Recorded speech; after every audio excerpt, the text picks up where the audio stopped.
பொதுமக்களுக்கு புயல் எச்சரிக்கை விடுக்க துறைமுகங்களில் ஏற்றப்படும் புயல் கூண்டுகளையும் அந்த குறியீடுகள் குறித்த விளக்கங்களையும் இப்போது பார்க்கலாம்.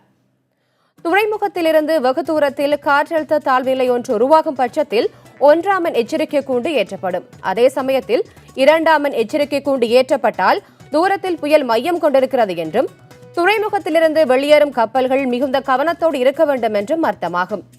துறைமுக பகுதியில் மோசமான வானிலை நிலவுவதோடு காற்றின் வேகம் அதிகரிக்கும் போது 3ஆம் எண் எச்சரிக்கை கூண்டு ஏற்றப்படும். 4ஆம் எண் கூண்டு ஏற்றப்பட்டால் கடலில் மையம் கொண்டுள்ள புயலானது பின்னர் துறைமுக பகுதியை தாக்கலாம் என்பதை உணர்த்துவதற்கானது.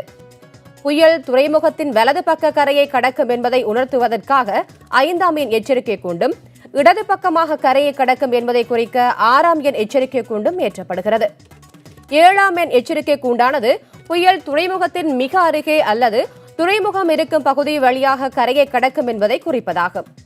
மிக மோசமான விளைவுகளை ஏற்படுத்தக்கூடிய வலிமை நிறைந்த புயலானது துறைமுகத்தின் வலது பக்க கரையை கடக்கும் என்பதற்கு 8ஆம் எண் எச்சரிக்கை கூண்டும் இடது பக்க கரையை கடக்கும் என்பதை குறிக்க 9ஆம் எண் எச்சரிக்கை கூண்டும் ஏற்றப்படும்.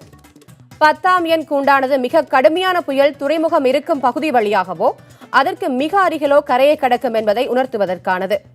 11ஆம் எண் எச்சரிக்கை கூண்டானது புயல் எச்சரிக்கை மையத்துடனான தொடர்பு துண்டிக்கப்பட்டுள்ளது என்பதை குறிப்பதற்காக ஏற்றப்படும்.